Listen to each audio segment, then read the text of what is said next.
Hello, everyone. Before we dive into this episode, a quick note. This was originally recorded and actually aired back in October of 2022, October of this year, as part of the Between Two Layers podcast that I co-host with Robbie Ferguson, who is the president and co-founder of Immutable X. This is an interview with Justin Hulog, who is the head of the Immutable X Games Studio. But even if you're somebody who's maybe not super into gaming or you're not super familiar with layer twos, this is a super worthwhile conversation to listen to, which is why I wanted to air it here on Overpriced JPEGZ as well. Justin is just a wealth of knowledge generally. He used to work at Riot Games, and we talk a lot about where the new frontiers for gaming are, geographically speaking, like where is Justin and where's Immutable X targeting? We also talk a lot about how Immutable X is weaving lore and storytelling into their game design in really interesting ways that blockchain in some ways alone enables. Definitely listen to it because that was one of the biggest takeaways I had from this episode. Specifically, we talk about it in the context of Gods Unchained, which is a trading card game that was founded by Robbie, who also founded Immutable overall.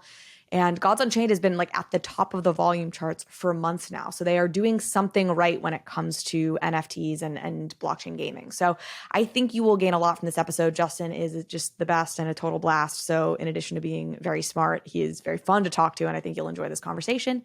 And with that, I give you Justin Hulog.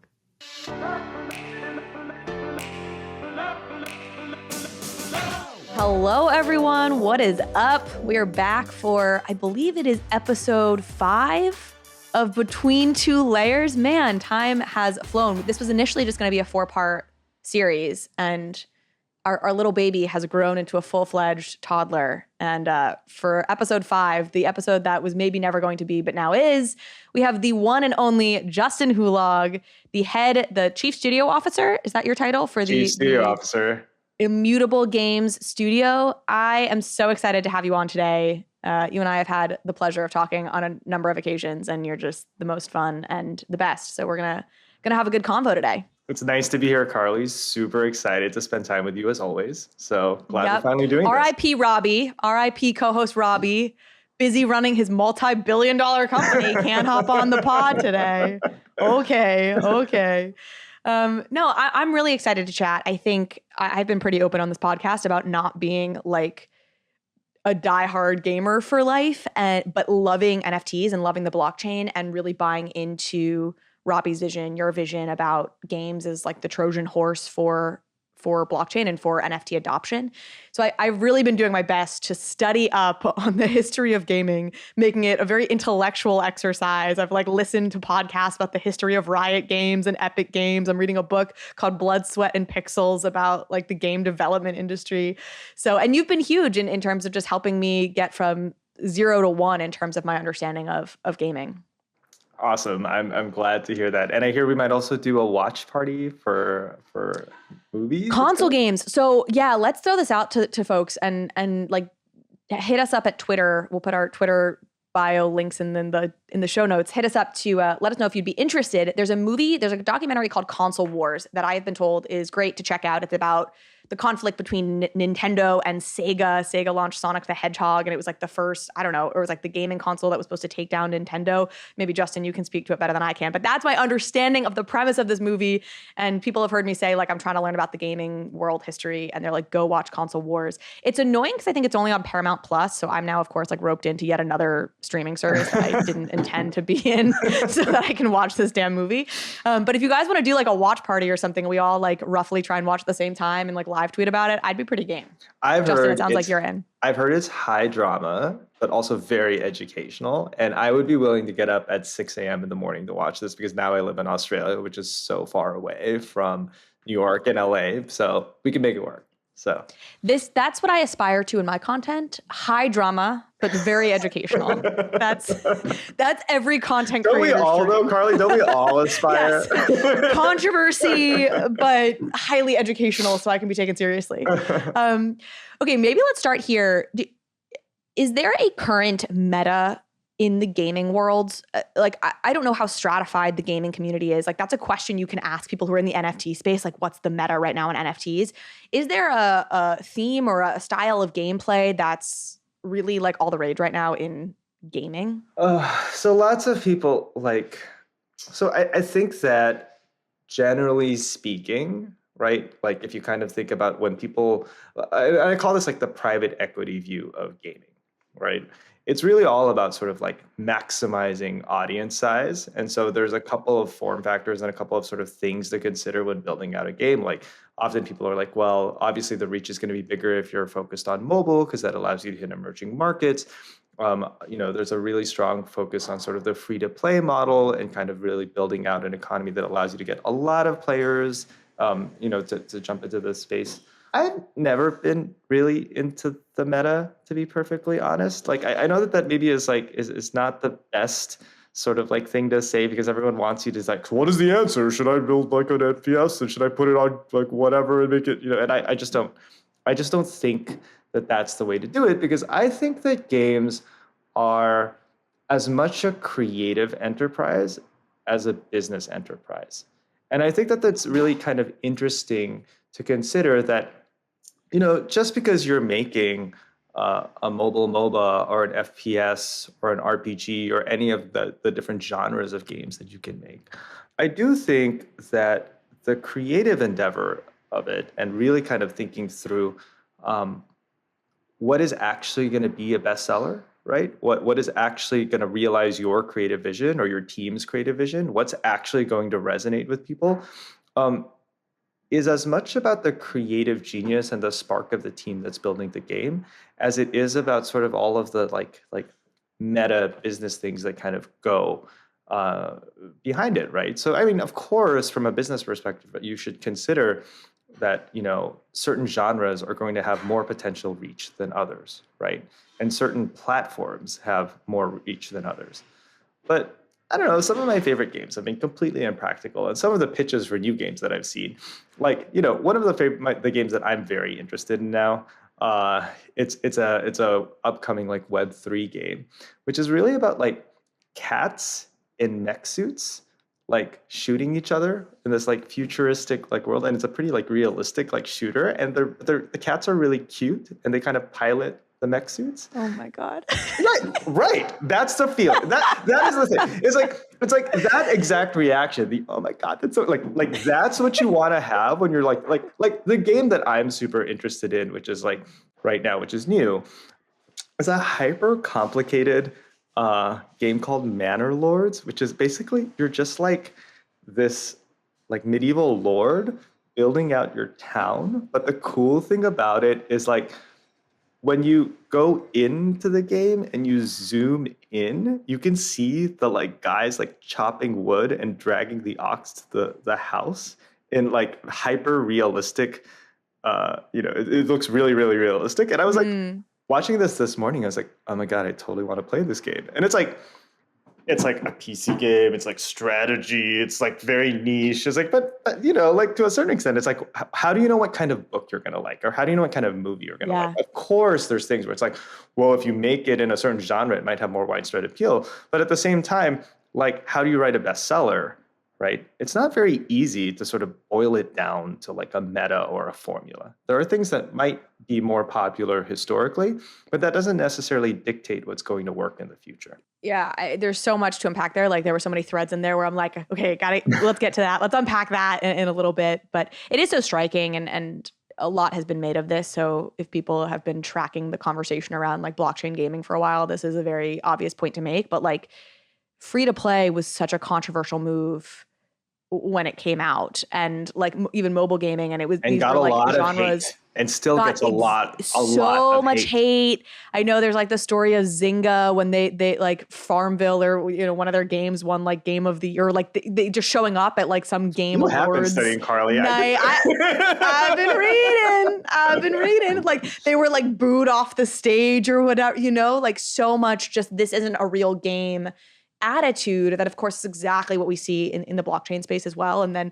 now as we talk, I ask you about the meta and you're like, everyone's just trying to build, they're just like trying to chase the meta. They're just trying to build like a free-to-play game, which is so funny. And keep in mind, my thoughts about meta are from the perspective of someone who is making a game, not necessarily from the perspective of someone who's investing in a game. That's a really different, it's a different thing, right? Like I think from an investment perspective, you then do this analysis to look at sort of what's really popular and what's easiest to build and all that stuff. And then you're like, okay, that's the company I'm going to invest in. But when you're making a game, I kind of think it's like you want to think about it like if you're an artist and you have different mediums that you could work on. You could make a sculpture, you could make a canvas, you could use paint, you could use whatever, right?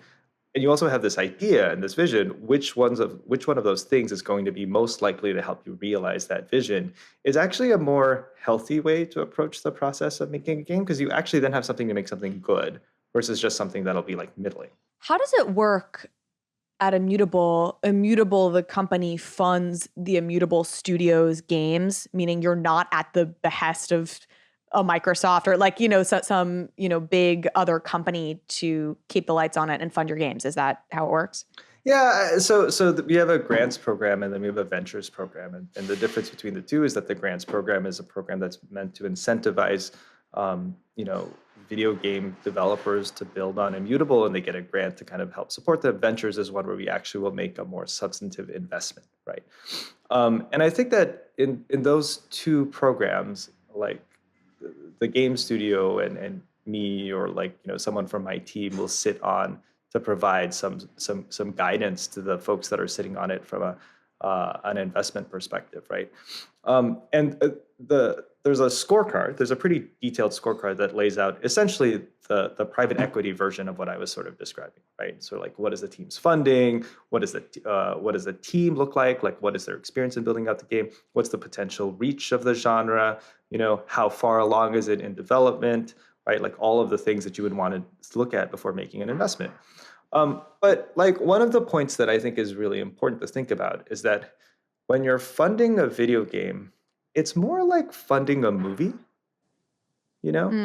right? But like even harder, like a game is, because there's a lot of different storylines that could play out and there's game economies you have to think of. Like reading up on like how video games get made, I'm like, this has got to be the hardest shit in the entire world. Like how does anybody pull off making a video game? Maybe, but I kind of think that they're equally hard, because ultimately what you're sort of gauging is whether the creative vision that someone is putting together has the potential to reach like, success, right? Whether you define that as financial success or sort of like number of players, or whether you define that as some other thing, and generally speaking, the investment criteria that a company looks at when they're thinking about funding a game is like, how many players will it get and will it make a lot of money, and so yes, but in the same way that when you're looking at a movie, right, where you have to, and by the way, I don't work in movies. I have friends who work in movies in LA that, oftentimes their eyes glaze over when I talk about video games, and I'm like, no, but we do similar things. And they're like, no, you're a nerd. It's the same. Right. Yeah, you're a nerd, and I know Ryan Reynolds. So yeah, exactly. Like we are not equals. When I lived in LA, it was so easy because there's a big video game developer scene in LA, and I'd stay, in my little bubble on the west side, and it just assumed that everyone who lived in LA just played video games and didn't see the sun and like wore pajamas to work every day, because I was like, and then I'd go over to go visit my friends in wherever, right, on the east side mostly, right, like I feel like this is the thing with movie people in LA. They all have some amazing little like 4-bedroom house in like Silver Lake that they got in like the early 2000s or whatever. That they're rented. Like it's just too much, right? And they're like, oh yeah, how's the video game stuff? And they're like, oh yeah, I was like, catching up with Uma or whatever over the weekend. I'm like, like, oh my God, okay, guys. Whatever. Wait, what were we talking about? You were talking about that it's actually, they're quite similar processes. It's whatever your metric is, it's about figuring out, will you get the viewership? Will you get the players? Will you get the money? And there's the thing about like, okay, like, does the creative concept make sense? Does it connect? And all those things that you just talked about that are complicated, like the economy. And yes, I agree that they are complicated. But if you've been working on it for a while, you can kind of see what will probably work and what won't work, And then do you believe that the team can execute on that vision well, right? Because not everyone who's going to try to make like Lord of the Rings is going to make Lord of the Rings well, right? There's this element of like, you could have all of the right elements, but still it has to be executed well. And and even then, even after you sort of put all of those criteria in, there's still this element of luck, Like, I would never have thought, for example, that 50 Shades of Grey would have been a huge hit. And it was, Yeah. And like, I don't know.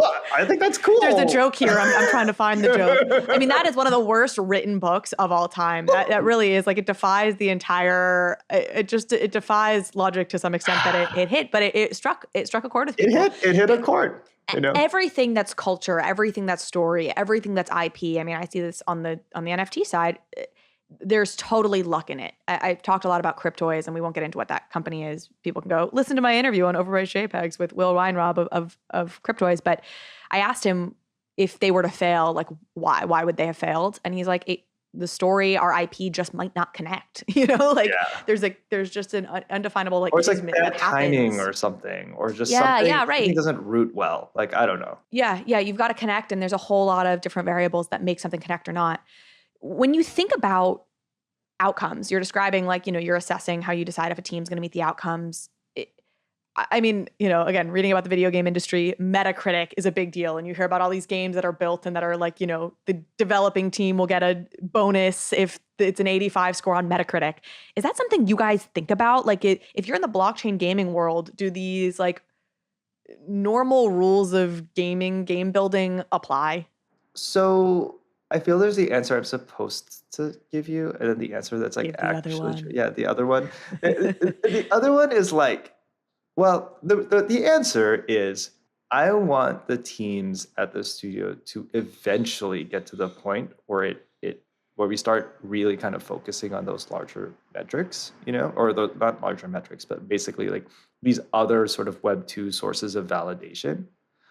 But I don't think we're going to get there by focusing on those first, if that makes sense. Just kind of talking to what we were talking about with the free to play and the mobile question, And like, by the way, like, despite the fact that mobile and the free to play model are by far not just the most, like, populous, but also lucrative models and platforms to make video games on in the world, there are still lots of people who look at mobile and free to play games as not legitimate. Illegitimate. As illegitimate, right? Like heirs to the gaming space, right? Despite the fact that it doubled, or like actually 5x the player size, despite the fact that it doubled the size of the revenue pie, despite the fact that it opened up essentially an entire continent, which was mostly Asia and Southeast Asia, right? Like, I mean, Southeast Asia is part of Asia, but you get what I mean, right? Like, Asia, Southeast Asia, China has different markets, right? It opened up those markets in a really different way.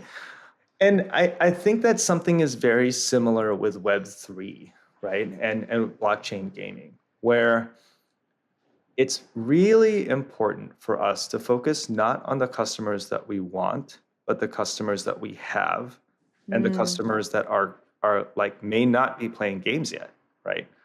I think I mentioned this to you before, but I am very, very interested in understanding what is happening in Africa, which has always been a super marginalized gaming community. Like, no one ever publishes or focuses on launches in Africa. And yet, at the same time, there's a lot of Web3 like activity that's happening there.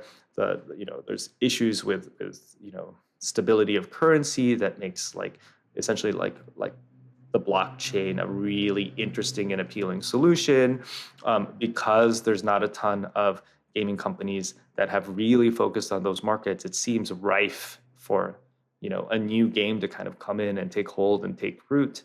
And if you know the, like, blue ocean, red ocean, purple ocean thing, to me seems like a pretty big blue ocean space. And it's possible that in the future, markets that have always kind of been secondary or tertiary markets, like Africa, the Middle East, Latin America, that may be where the next generation of gamers come, and that may be where the audience is. And by the way, I'm not saying that for sure is it, but I am saying that the main reason to think about Web3 is, like, how does it expand the pie? How does it break the meta instead of change the meta? How does it sort of expand the way that we as developers think about the experiences that we can create and build for players, and not just build Web 2 ports, but actually build truly Web 3 native games? Yeah. I think you're right. I mean, again, what do I know in some ways? But I've been having this conversation increasingly with folks, and I'm having Chika on. She's a founder of a project called Afropolitan. She's from Nigeria, and she's really been opening my eyes just to how much activity there is in Lagos and in Nigeria around Web3. And it's true for Africa broadly, but I think Nigeria in particular. And, I had somebody telling me, like, within the TreasureDAO ecosystem, Battlefly, which is one of the bigger, games and projects within TreasureDAO, number one holders, like that ecosystem is primarily folks from Africa and from Nigeria and on the gaming side. So I don't know, other anecdotal bits of evidence from the people I've been talking to suggest that is a huge wave that's coming and already here a bit and just not getting the attention and not getting the focus that it probably should be. And I push this a lot with both the Gods Unchained and the Guild of Guardians teams, is to really kind of think through where can we find the blue ocean, especially for Guild of Guardians, which hasn't launched yet, right? Like, how do we start thinking about planning a launch around a blue ocean versus a red or a purple ocean? And spell that out. Is that about like saturation? Like, this market is, if it's a red ocean, it's like super saturated, blood in the water? No, that might mean thinking like, okay, so if you're thinking about markets that were historically blue ocean, like Southeast Asia, where I'm from, right? Like, I'm originally Filipino, and the Philippines in particular has always was one of the biggest and is one of the biggest markets for mobile, right? In the world. In fact, a lot of like Axie Infinity's base, for example, was in the Philippines, right? Is the Philippines a red ocean, a blue ocean, or a purple ocean, right? And I actually would argue that at this point, it's probably a purple or a red ocean. I don't know what that means. What does red tied to, what does red mean? Purple, blue mean? Basically blue ocean means a space where there's no competition, and where actually unsaturated. It's an unsaturated market. Right. Red ocean means one where there's like a lot of competition. Like generally speaking, the US is a pretty red ocean video game market. You have a lot of gamers who have very set preferences, who breaking in can be worth a ton, but also is difficult because you have to kind of like push really, really hard in different ways. And the player base is really unforgiving in terms of sort of what their expectations are. And purple is like somewhere in the middle, right? Sure.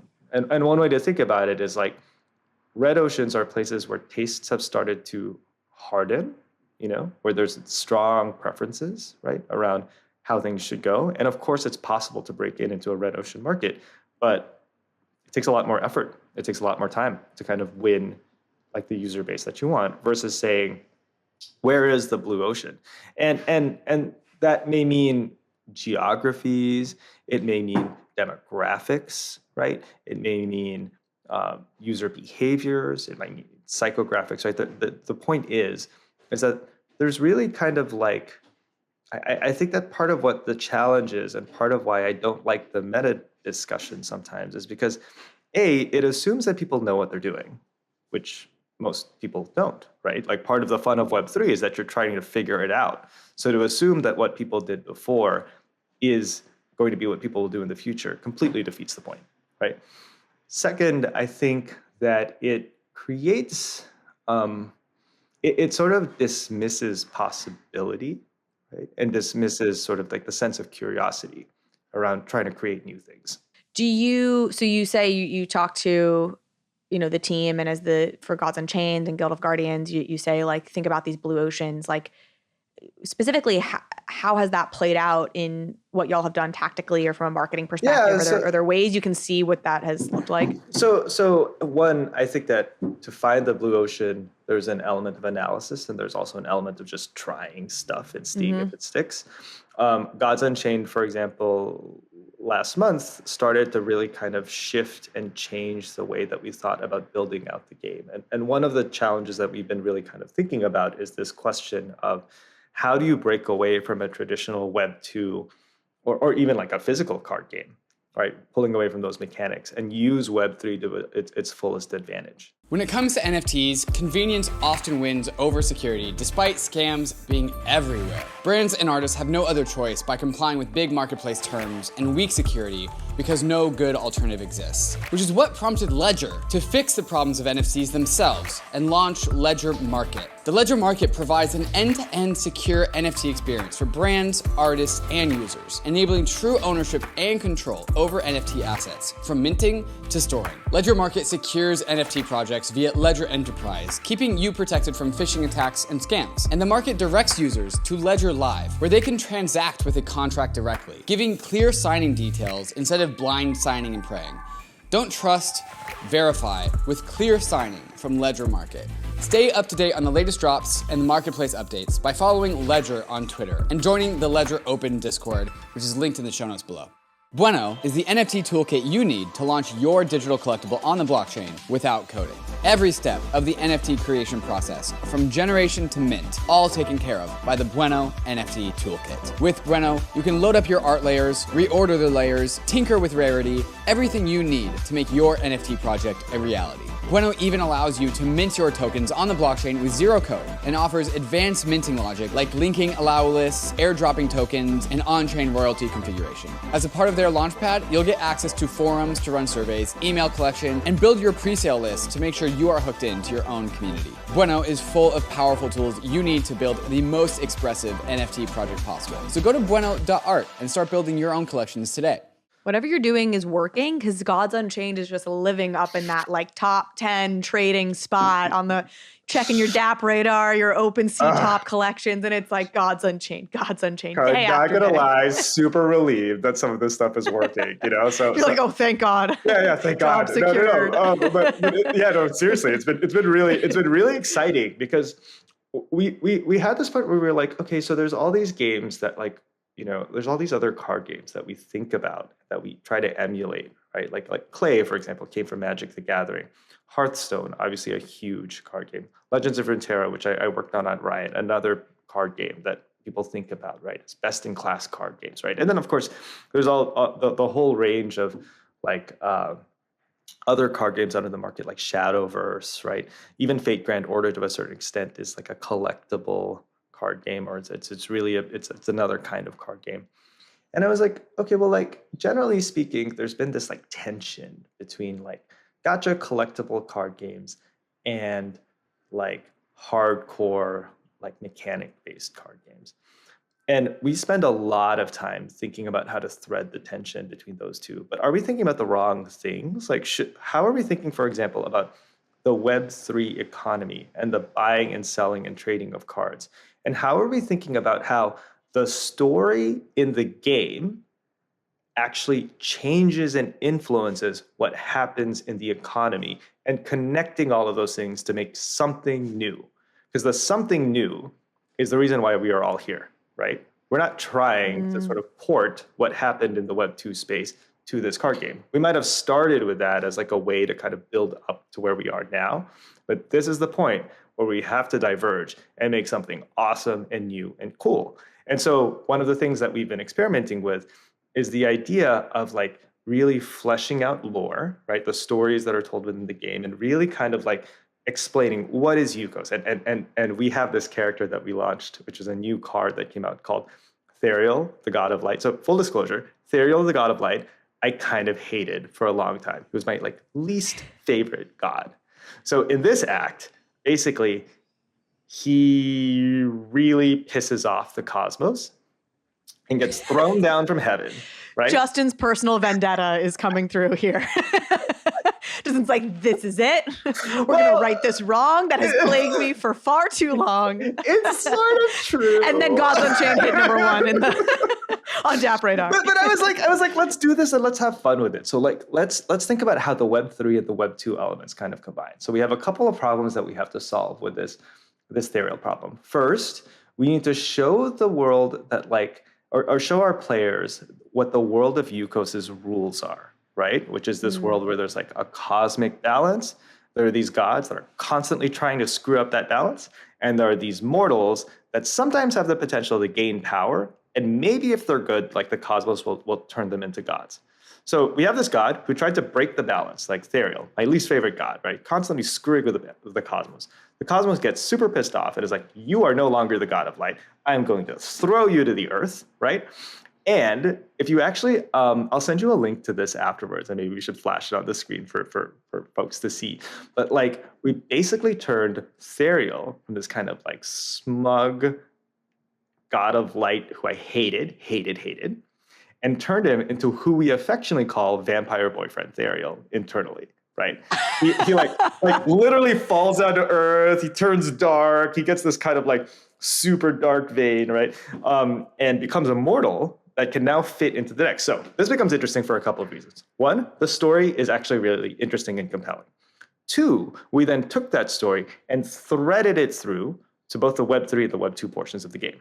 The Web2 portions of the game is that a new card comes out, it's super cool, right? It has a lot of cool powers, and it can fit into any deck, not just light decks, because now Therial is no longer a chosen god he's not the god of light. He's not the god of light, so he can't be in the light. Now he can be anywhere because he's a free agent. He's immortal, and right. Yeah.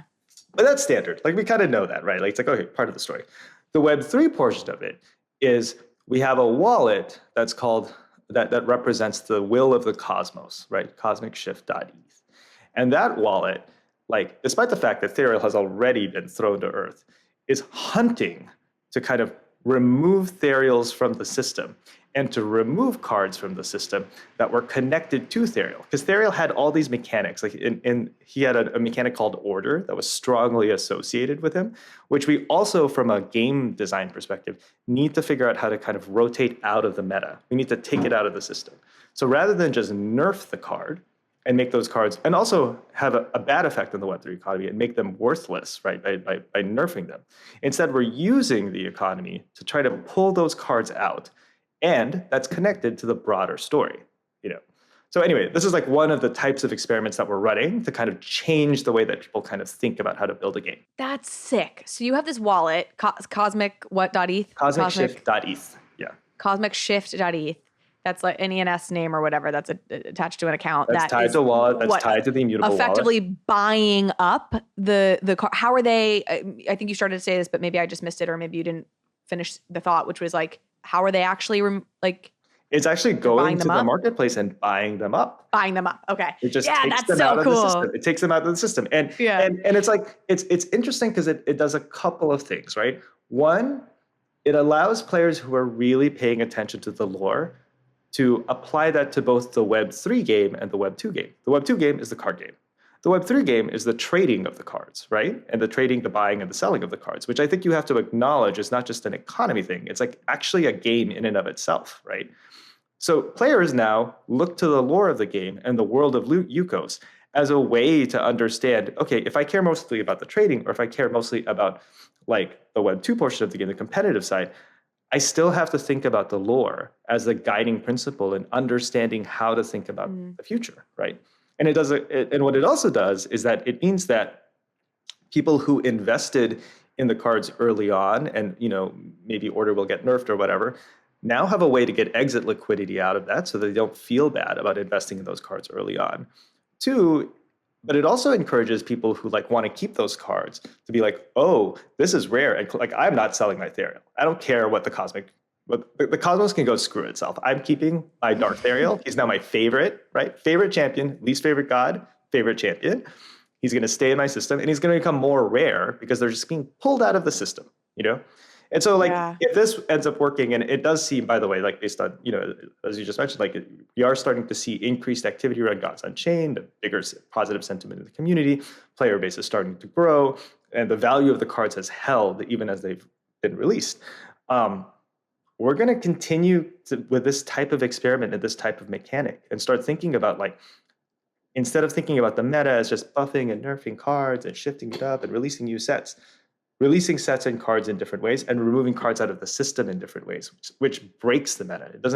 It's not defining it, it's changing the system and changing the way game designers. It's so cool. I mean, this wouldn't have been, this isn't possible in a Magic the Gathering or Hearthstone or whatever setting, because you can't, you're going to have some buyback program. People are going to mail in their card that. Of course not. That's absurd. You're never going to have that. And then you couldn't previously have these cards be digital because you didn't have a way to create digital scarcity for items, and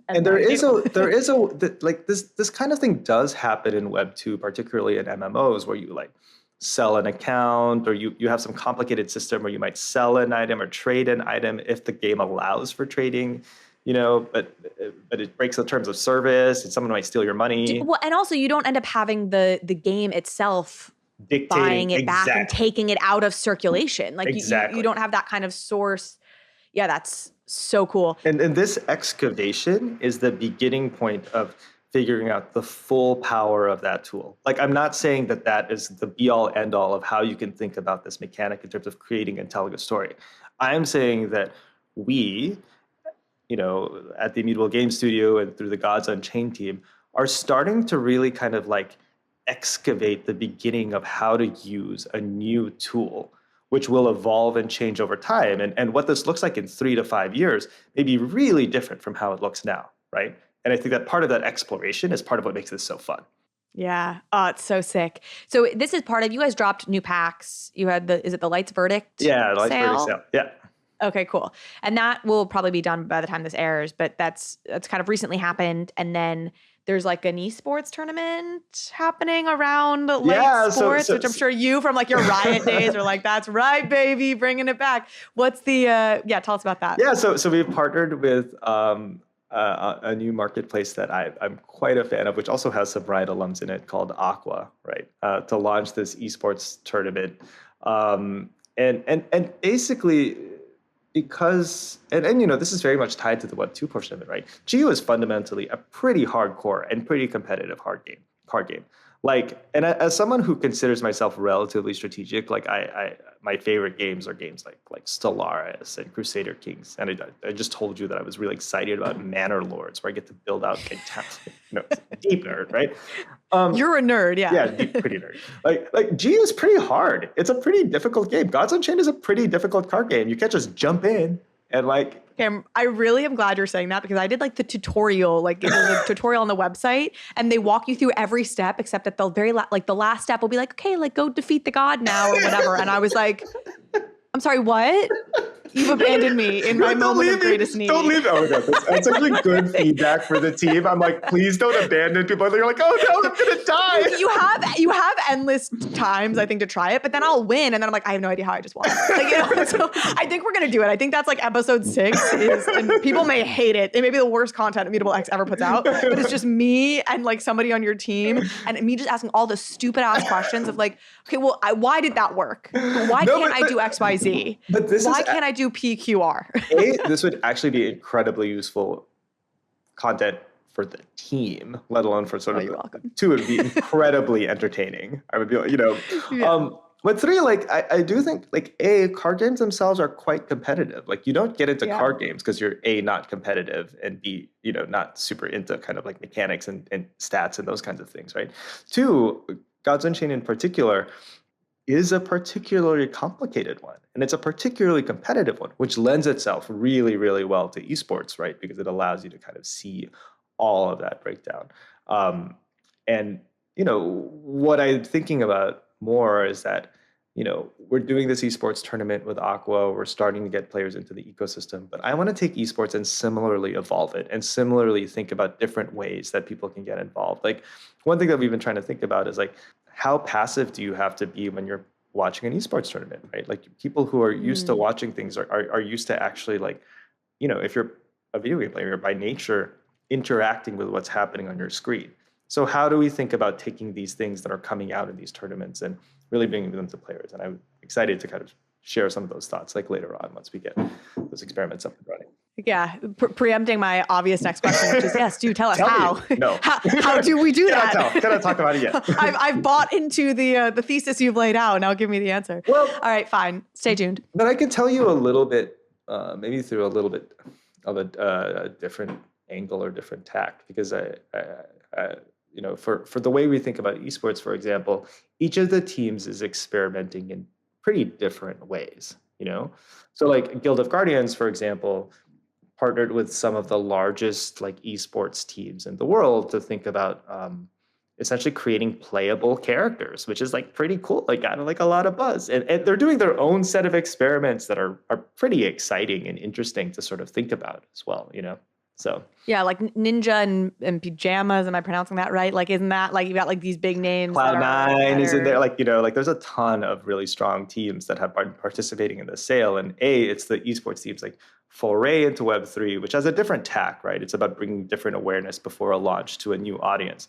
But two, I think it's more just about like not about just putting a logo somewhere, and more about like, okay, so how do we take what's actually happening in that world and bringing it into the game, right? So that people can be excited about it and play it. Maybe worth mentioning, because I don't know if I said it at the top, that you were previously at Riot.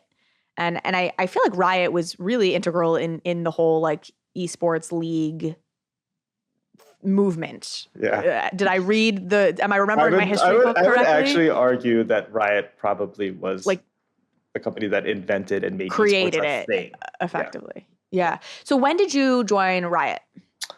What year was that? God, so stop it with the specifics, Carly. But I want to say that I joined Riot in like 2018, 2017, maybe 2017, something like that. And what at that point was it that had really drawn you to them as a company? It was. And what do you feel like have been like the biggest learnings that you've really carried with you? It was two things. So one, when I joined Riot, Riot was Riot Game. There was no games. It was just League of Legends, right? League of Legends. And two, an increased focus on Southeast Asia, which is where I'm from. And so I was brought on essentially to run the Riot SEA team, which included Southeast Asia and Taiwan. And also to think about what the plans for launch were for the new games. So Valorant, Legends of Runeterra, Teamfight Tactics, Ruined King, and the last thing that I launched before I left was Arcane, which is the Netflix show right within Southeast Asia. And like it actually was like kind of crazy because by that point in time, Riot's like strength in launching games had kind of atrophied because like there were no new games that had launched in like 7 years. Because they hadn't. It's kind of funny, like launching games. It's like kind of like working out. If you don't launch a game for a while, you kind of forget. So we were kind of starting to build out a new organization to launch games from scratch. So I had to build the team, like kind of work with the teams to figure out the launch plans, like work with the game teams to sort of tailor things. I actually moved back to LA for a year and a half to kind of help with the tailoring Wild Rift for the Southeast Asian market, because mobile MOBAs, right? The mobile version of League is very much tailored to the Asian market. It's tailored to China and to Southeast Asia. Those are the two biggest markets in the world for mobile MOBAs, right? And so it requires you to think about different things, like some things which are like sort of more easy to see.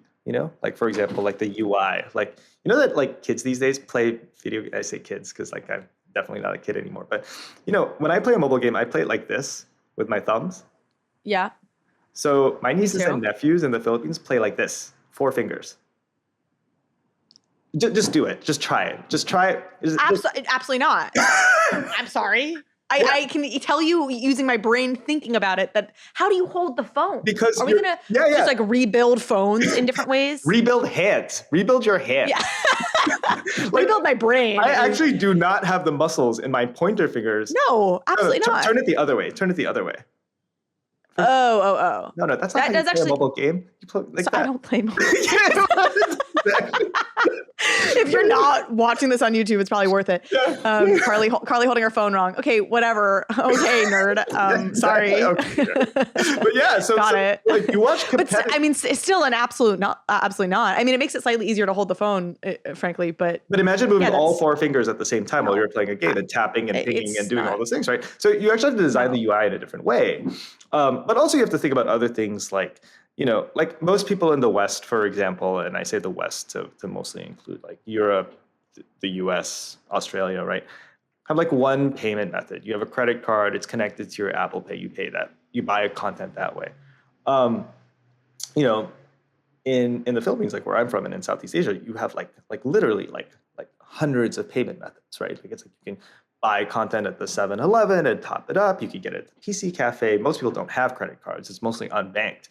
So you actually have to integrate all these really, really specific payment channels into your game to be even able to recognize revenue. So you can't even get the revenue if you don't have the hooks in because most people don't have a credit card. And you have to think about these. And Wait, actually, so how do they? What do they do? so They don't have a credit card, so they. so it used to be that like you'd have to go and get like, essentially like vouchers that you'd buy at a store. But because in the same way that like Southeast Asia leapfrogged, what are they called? Analog phones to mobile phones, right? So the reason that mobile is so like popular flip is phones. well, it's like, the landlines. No one has a landline anymore, but like, Sure, yeah. like it took a lot longer for the West to switch to fully mobile phones than the landlines because there were landlines, right? And similarly in Southeast Asia, there were no landlines. So everyone just flipped straight away to mobile. People have leapfrogged into mobile payments from credit. Like it's like nowadays, I think, at least the last time. I mean, that's true in Africa too, I think, right? You have a lot of friends in Yes. Africa that are heavily mobile payment based. Yes, mobile payments, right? It's all the. But how is that? So there's lots of different ways to do mobile payments, you're saying, which is why you need all Yeah, of these and lots of different ways to buy hooks content. So there's companies that are very specific to, like, for example, if you're trying to buy something on Grab, you can buy game content through that. You could buy it through Shopee. You could go straight. You could buy. But there's not like one payment hook that you're using mobily. Each country. I'm like actually having a hard time wrapping my head around country this. has a lot It of shows different how ways to ingrained buy I am with, content, like- right? And they want to buy content in Wow. different increments. So it's like, we don't think anything of buying like $10 worth of content or $5 worth of content at any given point in time. But sometimes the increments you want to buy are much, much smaller, and so you have to start changing not just how you pay, but also how you design your SKUs so that it's more tailored to the market. And so anyway, all these things are interesting. Like China is also its own different beast, right? Where everything has to be plugged into WeChat and it has to connect in all of these different ways. And so you just have to do tailoring in a really different way, So anyway, point being, that's what I did. You're getting at something. When I put out that you were coming on the show and people were putting out their questions, we'll get to some audience questions maybe specifically in a little bit, but I want to throw out one here that I roughly understand it. I don't know if it's a problem with the way they framed it or if it's a problem with me, but I think you're starting to address this question and I just want to put it to you explicitly, which is, it's sort of a negative critical question, which is like, why are all these games on IMX pandering to the free-to-play people who don't contribute to the game's economy, even though every other type of NFT project measures their success by the value of their investments? It seems like scarcity is taboo at Immutable.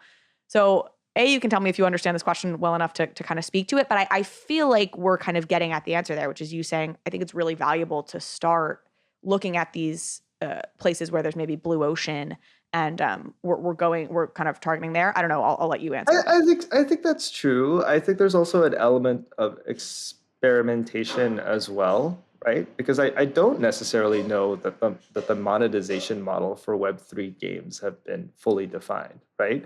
So I think it very much hasn't. It very much I hasn't, feel like right? it's been kind of a disaster, it hasn't worked so well so far. And by the way, I think that there's something where it's like there's a little bit of bias implicit in the question, right? Because like as someone who comes from a primarily like free to play market, I think that people who play the games actually do contribute to the game economy because they invest like time and engagement, and that leads to a big player base, which makes it more competitive, which adds to the desirability of the items within the game, right? It's a really different sort of frame, I think. I think that first, if you're playing a game, your primary motivation should be because it's fun. And I think that if you're looking at a game as a way to make money, that entrance point is actually kind of like suboptimal to a certain extent, because your orientation will always be about what is the return that you're getting on your investments. Whereas like, I think that a better way to sort of compare it is that if you're playing, say, Web 2 Valorant, where after getting good at Valorant, you get, whatever, a gun buddy or a skin, and you have to pay for that skin, right? Versus you get good at a game and then you get, that skin for free, or you can resell it, or you can trade it off, right? That to me is more of the value, because I don't think it's sustainable for everything to be in, every NFT to be worth like 10K or whatever, right? Like I think it's really difficult. Like that's not a sustainable entry point. But so that's one point. But the other point about it is that I do think that the things that you buy should hold their value, right? Like it does feel bad if you buy something for like $50, and then the next day, because of some shift in the game, it drops in value to like 10, you know? And so I actually think that that's the problem to solve. It's not really about scarcity or increasing the value of investments, because I don't think it's sustainable. People are just going to jump from one quote unquote investment to the other, and they're not going to do the thing that makes a game valuable, which is playing the game. Yeah. No, I mean, I've been saying this, again, not even just about gaming NFTs, but just broadly. Like, I think we'll have hit the mainstream when NFTs are no longer seen as like, I need it to make me a millionaire, right? I even am okay with things dropping in value, and I'll put the caveat there, you know, if it's subsidizing an experience, right? Like if you know, in the real world today, like I have a bunch of toys that I don't play with anymore. I can go and sell them, and I won't make money on them, but I'll subsidize the new cool toy that I want to buy. Yeah. And getting there with gaming assets, like, oh, there's this new cool skin I want to buy. Let me sell off some of my old skins. I may not make money on them, but again, it's subsidizing my next experience, and it made that initial purchase a little bit cheaper. That's a total win that we do not have in the digital economy today, that we have all the time in the physical economy with anything, you know, so long as it can be resold. And so that's a huge win. Now, the caveat is what you're kind of getting at, I think, in that answer is like, if we as the creators of Gods Unchained go and F with the system in a way that devalues your investment, that feels shitty. And that's where you have this really cool lore tie-in that you're using. And that gets us right back to what you're describing of, okay, we want to get rid of this card for various gameplay reasons.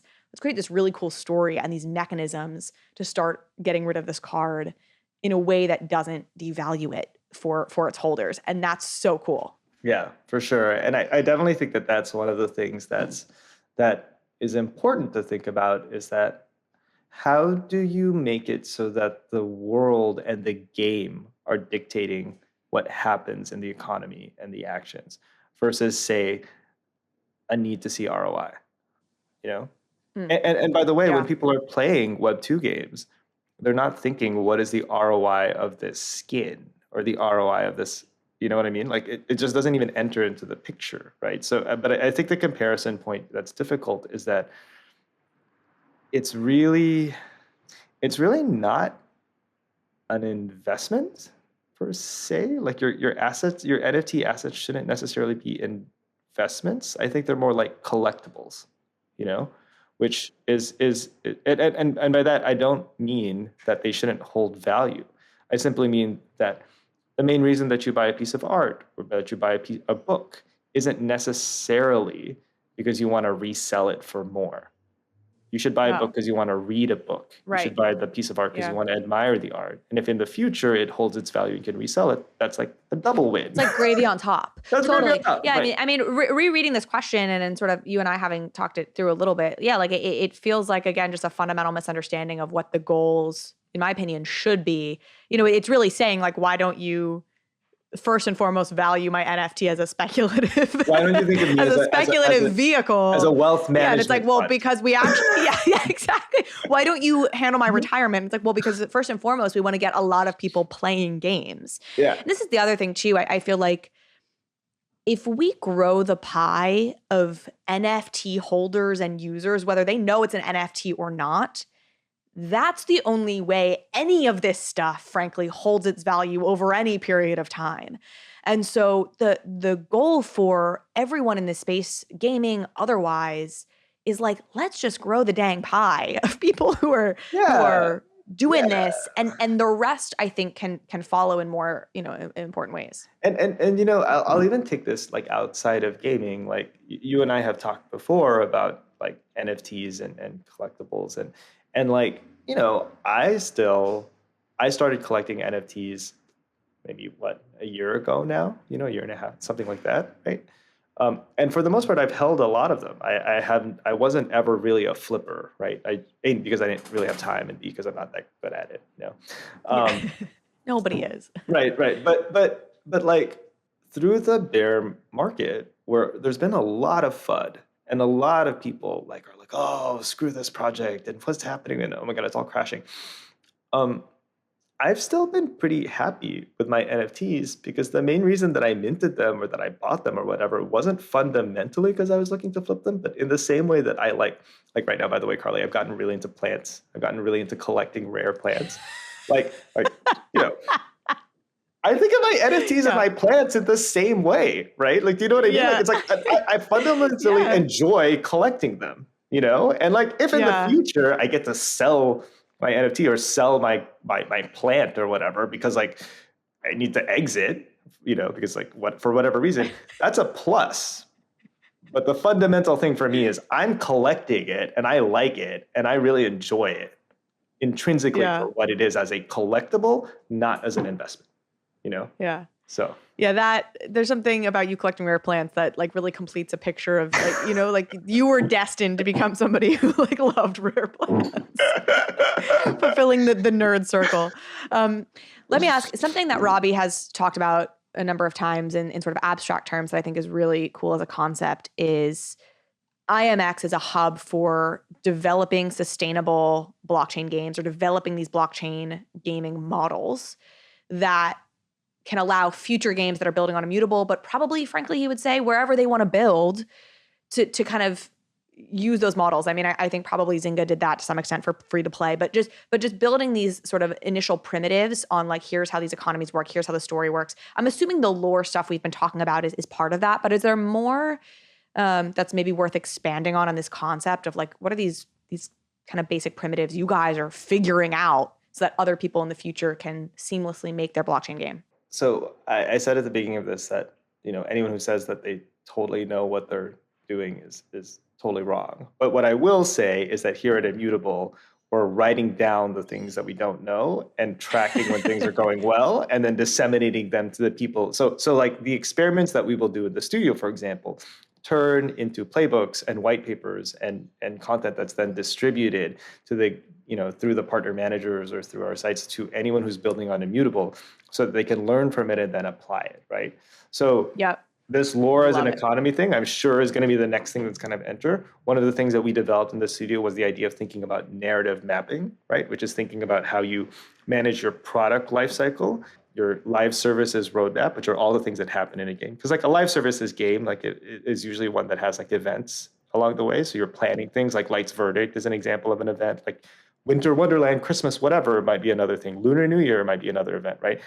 And then mapping that to community sentiment so that you can actually then manage your community based on your product and your gameplay beats, and they're directing it versus reacting to it. So that's like another example of something that we were really kind of pushing on. Another one that we think about is running and managing an economy machine. Another one we've been thinking through is like, how do you write your white paper? Because there are some things, for example, around like how we design the tokens for Gods Unchained that I probably would have shifted and changed based on the white paper. And for the new games that we're thinking about launching, I'm proactively starting to think about that, right? Thinking about like tokens that are explicitly designed for a multi-game future or a multi-IP future versus retrofitting a single game in. So all of those things are examples of the ways that what we do within the studio like then gets translated out and works with you know, folks who build on Immutable and you know, many of the Immutable games that build on us have partner managers or we call them like customer success managers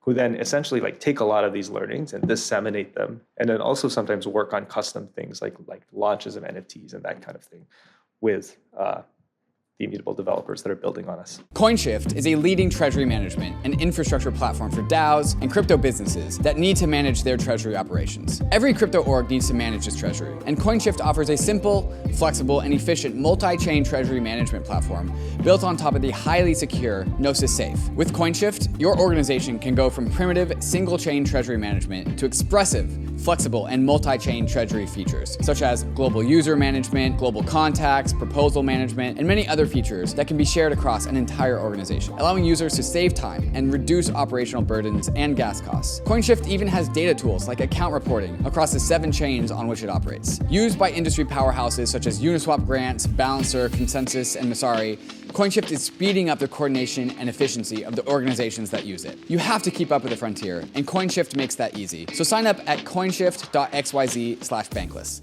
We're all bullish on NFTs, but gaining exposure to NFTs as a whole is difficult. How are you supposed to gain broad, generic exposure to an industry that's designed to be unique and non-fungible? CRYPTEX has the answer. CRYPTEX Finance produces synthetic tokens that lets you get exposure to areas of crypto that you otherwise couldn't. Their first product, TCAP, provides broad exposure to the total crypto market cap of all crypto assets. And their second product, JPEGZ, gives you the ability to get exposure to the entire NFT market. It's the first real NFT index token, so you don't have to go hunting for rares or finding under the radar opportunities. You just need to own some JPEGs, because JPEGs tracks all NFT collections with real-time exposure. This is a first-of-a-kind product from CRYPTEX, who has worked in close collaboration with Chainlink for months to ensure accurate price feeds for true exposure. Live minting and trading of JPEGs will open at the end of Q4, so make sure you stay up to date with CRYPTEX Finance by joining their Discord, Telegram, or following them on Twitter.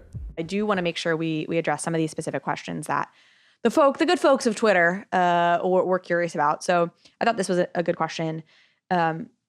Which genre of games, if you think there is one, do you think will be the big breakthrough for NFTs?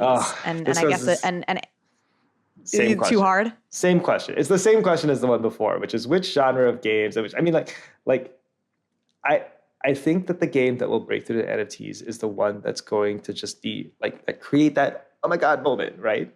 Cats in mech suits. Oh my god, right? Like that's the thing, right? Like and whether that's 50 Shades of Grey or like, you know, I'm trying to look at a book that's not 50 Shades of Grey that's on my bookshelf, right? Like Anne Carson's Knox, right? Did you just say I'm trying to look for a book on my bookshelf that's not 50 Shades of Grey, which makes it sound like cut that out. Cut that out. A bookshelf full of 50 Shades of Grey. To be fair, if you're not watching this on YouTube, I do not see a single copy of 50 Shades of Grey on a very full bookshelf. It just happened to be the way you phrased that. I also don't know why I keep talking lent itself about that for book. hilarity. It just keeps coming up. But anyway, I do think there are genres that are more likely to break through. Okay, so let's do that. Like, TCG or your MMOs or your RPGs. See what I know? Yeah, all the acronyms I've learned? Wow, that's okay. Damn girl. Okay, cool. Yeah. What up? What up? Hey, student. So far since our New York car ride. I would say that probably the ones that I think have the biggest potential are your MMOs, your FPS, your first-person shooters, right? And your mobile MOBAs. And the reason that I think MMOs naturally lend themselves to a Web3 economy. In fact, like Web2 players of MMOs have been essentially trying to hack together a Web3 economy for many years. Like I think about Eve and Albion. So the economy portion is all built in. The only thing is, can you get a game that has like enough production value, right? Or enough accessibility and a good enough story to drive people into that economy? That's really kind of the question. It's a quality and experience and gameplay question versus, say, the economy adoption question. I think that I point to FPSs and to mobile MOBAs mainly because they have broad, widespread appeal. And I would also include, battle royales into that, right? As games that like lots of people like to play and jump in and kind of, play at scale, where things have a lot of value, like a skin has a lot of value. It sort of makes sense to me that there are things that are in that Web2 economy that could translate to value in Web3, But at the same time, I don't know. I also think there are new kinds of games that are emerging, which like I'm surprised at, right? Like there's this game Aglet that's built on Immutable, and I had lunch with the founders the other day. And I was really kind of like surprised because it's like a game that's kind of like Pokemon Go, except it's for sneakerheads. And so then like you walk around and you spin, and then you can get like sneakers to dress up your avatar. But if you spin enough, that translates to being able to get real sneakers. And so like it's a game, but it's not like a genre that I like. There's no like mobile sneaker, you know what I mean? Like, and so that, like, that's, it's got no acronym, right? That's what I mean. It has no set acronym, and that to me is like an example of one where like they've gotten a ton of users. There's a ton of people that haven't played video games before. One of my really good friends, like partners, is I accidentally mentioned this to them, and now their partner's obsessed, like walking around their neighborhood trying to collect little sneaker things. And he doesn't play video games; like he's an artist, And so that's where I think that oh wow, the blue ocean may actually be in different places, right? It may not be in the geographies, which is historically where it's been before. It may be in people who haven't played video games before but are super into fashion, people who haven't played video games before but like are really interested in other things, right? And so to me, that other unknown category of things that have no acronym, that's where I think there's a lot of interesting potential that I've been kind of keeping a close eye on in the space. And does it just mean for you, like just staying super open, super curious, flagging in your brain that you want to find that blue ocean new category, which Yes. means you're just more likely to soak it up when it comes, and probably have already soaked up one that will end up being a thing when executed properly? Well, I think it goes back to like, I mean, you think you can tell from this conversation that like my general bent is towards collecting things, right? Whether it's NFTs or rare plants, Rare or plants. books or game stuff, right? Like I'm always collecting something, you know? And my partner worked in art, which I think also contributes to this collection issue that we have in our house, right? We have no room to live anymore. Yeah, but like Just full of stuff. But you know how like if you are into something, you just nerd out on it, right? Like you're always following stuff. Like I have a friend who's super into like fashion and purses and watches all the YouTubers and follows all the TikToks and follows all the trends. And it's the same thing for me in video games, right? Like I'm just always like for fun when I'm going to bed, I'm trying to read up on what's happening next or watching a new trailer or watching a review of something or that kind of thing. And so that helps us stay close to, like, I think it's possible to stay close to the ground on what's happening if you don't really fundamentally have interest in it beyond the business interests. But I have a personal interest on it. Like what I do for fun on the weekends is like we work out, we buy things we don't need and collect them, and we play video games. That's literally what happens in my house. So, you know, like, love it. You're in the right job. Another question from Twitter. What are the biggest unexpected surprises working in Web3 over Web2? And I'd say maybe this is just a broader question of like biggest differences, or you can say, well, no, look, gaming is gaming and it's totally similar. But I think the biggest difference is that actually people who are quote unquote like Web3 experts like know less about Web3 than I would have expected, you know? Because I had sort of assumed, and this isn't at Immutable, it's like everywhere, right? Like I just have spent a lot more time talking to people in the space, is that like, I always thought that because I was outside of the space that I was like 3 steps behind. But because I had been like buying NFTs and in the Discords and minted things like doodles, like I was actually like quite ahead in a funny way, or like on par. Like I was like, oh, huh. Yeah, you're like, I'm not behind. So that was like that was actually something that I thought was really interesting and actually made me feel more confident about this like experimentation, curiosity-driven approach to kind of solving some of the problems in Web3. Do you have a take or a perspective or on something that I've been hearing more about that is really interesting to me, again, as sort of a gaming outsider, but this attaching AI to NFT characters or to AI NPCs or this idea that will evolve into a place where games are necessarily about like the skill of the shooting, but now it's about like training up your AIs to be the most powerful team. And it sounds like you have a take. So maybe we could just talk about AI generally. So I actually am not sure that I have a very strong perspective on the like getting the AI to play the game for you, because I think that like then you're just making a team manager essentially, and it's like a different kind of game, you know. But I do have a strong perspective on AI, and I've been really, really intrigued by what's happening with things like Midjourney and things like Stable Diffusion and many of these other things that are coming out. We actually are starting an AI working group here at Immutable this week to kind of start thinking through how we can apply these problems and experiments to other games. And I often think that there's this misunderstanding of AI as a like, oh, is this the way to replace artists or something and bring down costs? And that's not it for us at all. I think what's really cool about it is that if you actually are able to use it correctly, it actually enables you to do cooler things. So like for us, making, for example, a 3D card or a video card, right? Like a card where the art is video, it's just incredibly labor intensive. So we don't do it because it's just too difficult to do. But if you're able to kind of shortcut that and skip straight ahead to that because you can use AI to break through some of these processes, that becomes really interesting. I think the idea of AI to generate new levels and built into sort of like how an experience is different every time you see it becomes really interesting. I think the idea of using AI to kind of think about how NFTs can evolve and shift over time, that becomes really interesting. So I just think there's a lot of interesting things happening in the AI space. And, a lot to be curious about and a lot to explore. So. Yeah. Yeah, I do too. I will say, in the spirit of, again, like, not a gamer, I remember, I'm sure Madden maybe still has this feature. I don't remember, but like, my brother would play Madden, and my favorite part of Madden was very much not playing football where I had to like know the buttons, and I was terrible at that. But it was like, you could like manage your player's career, and they would sometimes get like to like invited to like star in a movie, and like I would just like wait for my character to get like a message on his phone, or whatever, to being like, you've been invited to try audition for this movie. And I was like, I just want to be this guy's like manager. I don't actually care about playing a football game.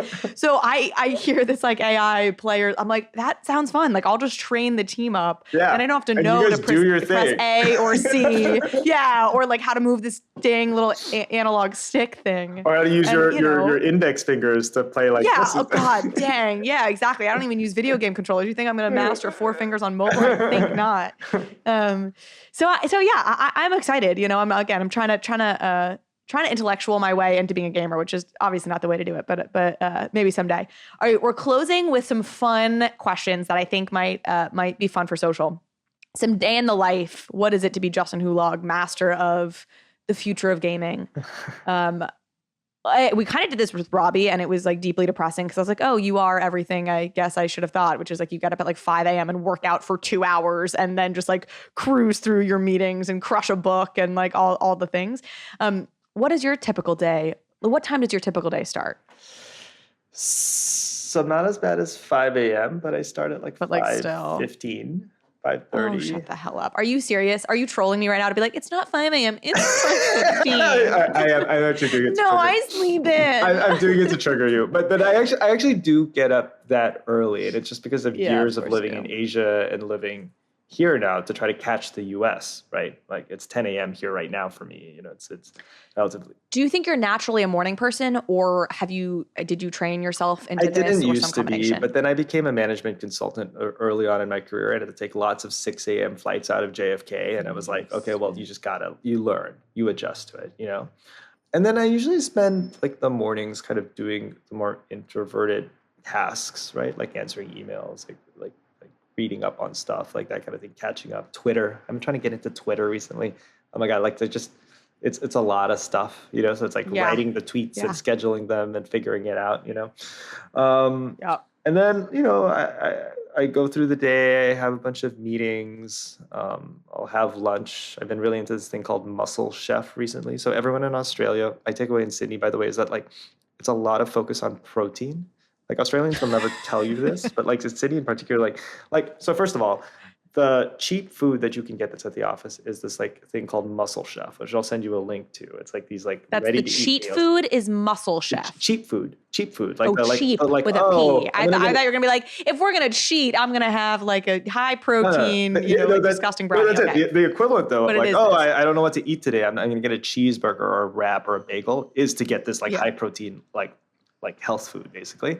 Yeah, of course it is. 50% of the snacks in the office are protein snacks or beef jerky. It's like 50%, right? The most popular snack is like these like protein shakes, and there's 3 different kinds, and the most popular kind is this. So anyway, it's a lot of proteins. Like protein shakes flavor protein. yeah, exactly. And then usually I'll end around like 5:30 or so. I'll go to the gym around 6. Like I have a very Sydney trainer that I see who like keeps me and my partner in shape. And then I'll go home, and then I'll usually try to fit in an hour of like work video game time. And then recently, if you really want the truth, after that hour of video game time, I then spend the rest of the night playing video games and watching plant videos. Yeah. It's like literally I YouTube on my screen plant care videos for extremely rare plants, and my partner and I will either sit on the couch or sit on the TV and like play our video games, right? And my partner recently has actually really gotten into God's Unchained, so it's like I'll finish my work video game time, and then he'll be sitting there being like, oh, like, what is happening? Where's my ethereal? Or like, oh, this stupid deception. I'm like, oh my God, I can't deal with this right now, but okay. It's not my work time anymore. I finished my work video game time. Yeah. Take that shit in the other room. Yeah. And then take your toxic work behavior. Take your toxic go away. Yeah. Yeah. Damn, man. I recently got a glucose monitor, which is like usually people who are diabetic, you know, but you can actually just like use it to kind of monitor your daily like glucose swings because I struggle with protein and I love me some carbs. And I'm like, oh, there's definitely like ramifications to this. And, you know, anyway, so I'm learning that I need to up my protein. So I guess maybe I should move to Australia. That's the excuse so that I am surrounded by protein heads. Guilty Netflix binge. It sounds like it's rare plant videos, but. Yeah, it's a lot of rare plant videos now, to be perfectly honest. Shadow and Bone series. I watch a lot of like fantasy, like, you know, like I've been watching like the Lord of the Rings. Did you like it? It wasn't a big controversy. Rings of Power. That's right. I should know it. It's on every Amazon shipping box I get. It's on all of my Alexas. It's controversial. What do you think? So it's like beautiful, and I'm watching all of them because I actually like Lord of the Rings. I find it really boring. Like it's like, which is actually a good thing because it's good to watch in the background while I'm doing something else. But I'm not sure that's what they wanted. No. I don't think Lord of the Rings is ever going for like just like subtle background music. Show. My white noise. I don't think that's what they were going for when they made this like $400 million. Like, yes, my vision has been realized. So yeah. Fair enough. Okay. Anything you're currently reading? Oh, I'm rereading Wind Up Girl. Have you heard of this book? Wind Up Girl? No. Say more. It's a book about kind of like the world goes through like environmental collapse, basically. And basically it's a story of how like humans have created these like androids, and it takes place in Thailand, which has become a huge like agricultural like epicenter, basically. And so it's a dark sci-fi, like not post-apocalyptic, but like environmental disaster sci-fi mystery. Okay, last question. And maybe there's no answer to this because like you said, you buy and you hold. Biggest NFT paper hand move? Biggest NFT paper hand. When did you sell and it was just like so dumb? I sold a doodle pretty early at the time. I think I sold it at like 1 ETH. You know? That was early. It was like 1 ETH by like day 2 of it existing. Yeah, it was like day 2. I sold it at like day 2. Yeah. So maybe that was it. Yeah. Yeah, that's a paper hand move. That's shame. I mean, it's down to like whatever it's down to now. Yeah, but I feel this would have been a better story like 5 months ago. And you at least like rode it through. Yeah, and right. It's all down now, so it's like, you know, everyone's like, exactly. Yeah, exactly. It wasn't even a paper hand move. Awesome, Justin. This was such a pleasure. Congratulations on everything you're doing. I'm sure we will chat much more, but always love hanging out with you. It was great as usual, Carly. Thank you so much. And don't forget to follow Justin for all the updates about what's happening at IMX, but also probably just your thoughts on the world. Like, you're just wise and interesting. And as we've indicated, like, just follow this space. So if you're interested in what's happening in gaming, I feel like you would be a fantastic follow. And that is Bathalax. I'm going to spell that. That's at BATHALAX. And that was your first mistake. That's a problem on Twitter, is that dang name. No, we'll link to it below. Go give him a follow, and we'll see you next time.